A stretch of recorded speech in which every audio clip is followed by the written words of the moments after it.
Hi, I'm Allison Schmoltz, and I did my capstone project and presentation on adolescent idiopathic scoliosis. So that's what I'm going to be talking to you guys about today. So we'll start with the objectives here and what we're going to be covering in this presentation. So first we're going to define what adolescent idiopathic scoliosis is. And if you hear me say AIS, I'm referring to adolescent idiopathic scoliosis. We're also going to identify the age group affected, the prevalence rate of the disease, as well as the gender that's most affected. We're going to describe some of the signs and symptoms that can be associated with AIS, as well as many of the common screening tools and tests that are used to initially identify possible AIS cases.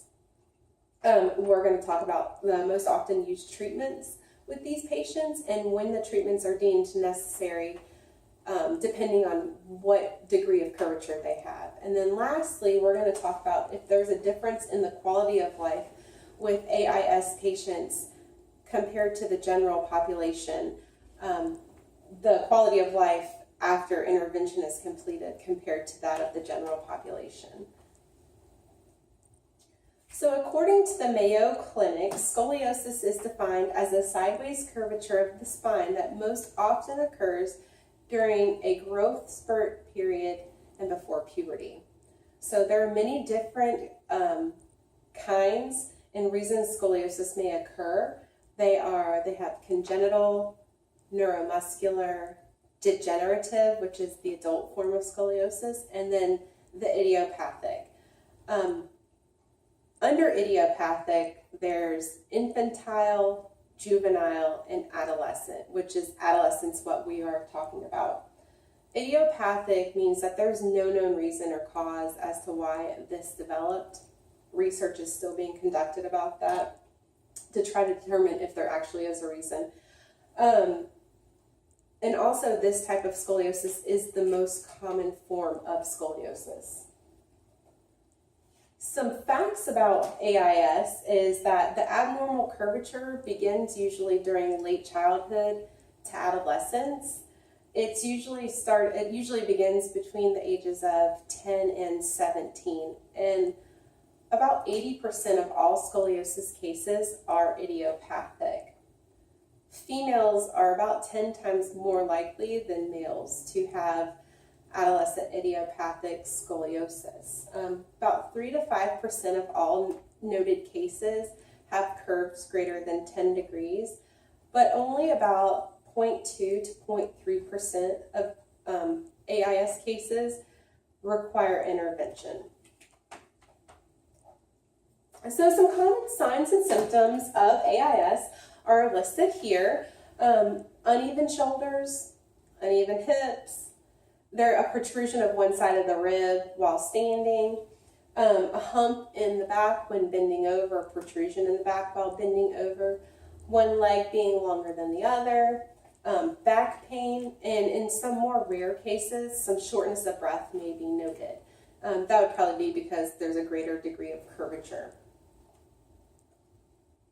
So here we're going to talk about some of the screening tools and testing that is used. This first one here is the Adams forward bending test, and this is the type of screening tool that we most often would see like during school screenings or in the pediatric office, the pediatrician performing. So this requires the patient to stand with both feet together and leaning straight forward, putting their hands out like they're going to touch their toes, and the person that's doing the screening or conducting the screening would be sitting directly behind them at eye level of their back and looking for a protrusion or a hump in the back that usually starts about mid-back.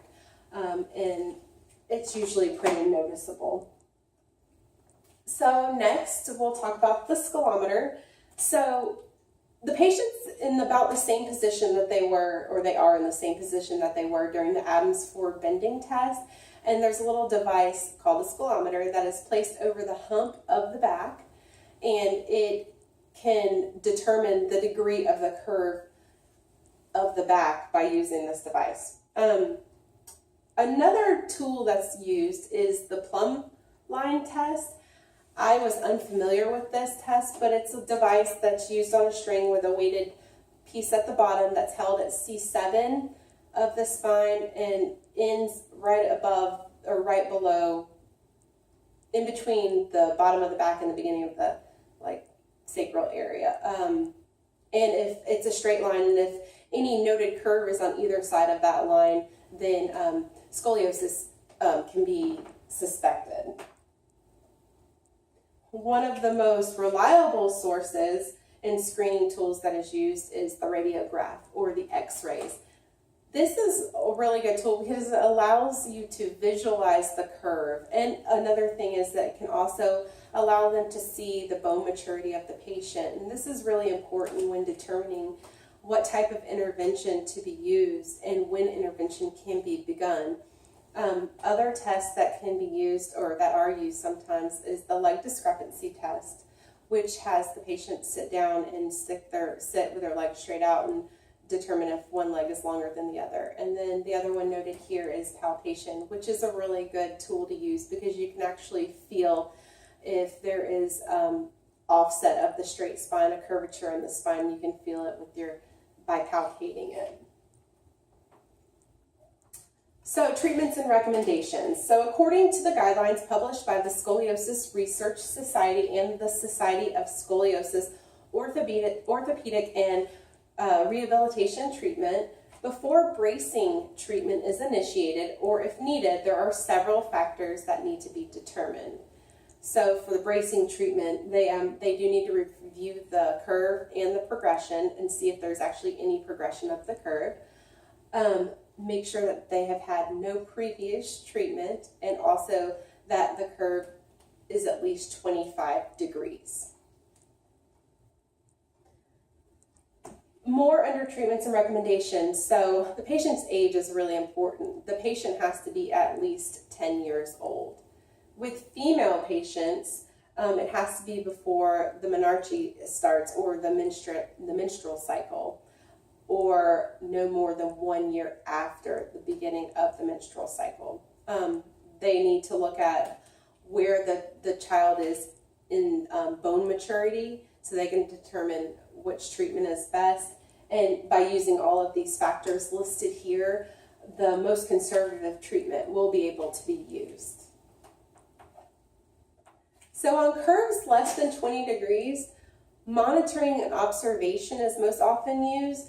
So they continue to have screenings done and x-rays done until bone maturity is noted and no further growth.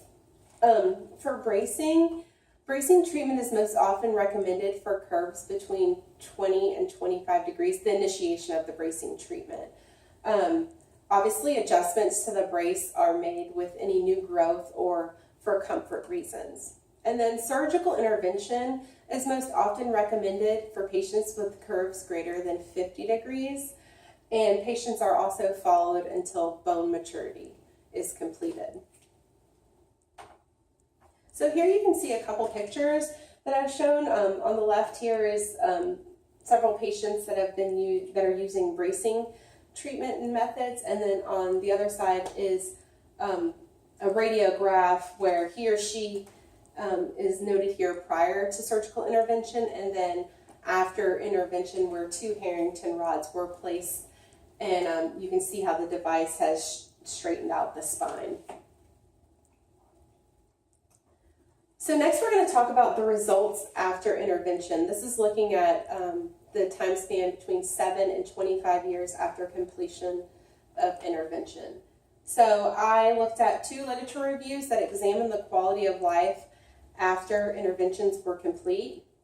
They were both level 4 cohort studies, and they were conducted on patient satisfaction after bracing or surgical intervention. So the first study sampled 170 patients. 73 of those patients were braced, and 97 of them had surgical intervention. Radiographs were conducted for this study and compared to the radiographs that were initially taken prior to treatment to see if there was any difference in or any curve progression since treatment had been completed. The second study sampled 118 patients that were strictly surgically intervened. Unfortunately, no x-rays were taken at the time of the study, so there was nothing to compare to the initial radiographs that were done at the beginning of treatment through to the end of the treatment. So the combined findings showed that there was really no significant difference in the quality of life between patients that were braced or had surgical intervention.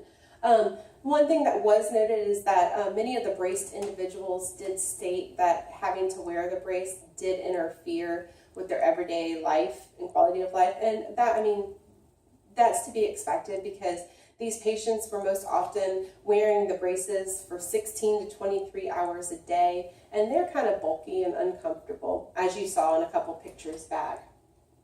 So between the scoliosis sampled patient survey and the general population, there was also little to no difference noted in the quality of life or general health of these patients.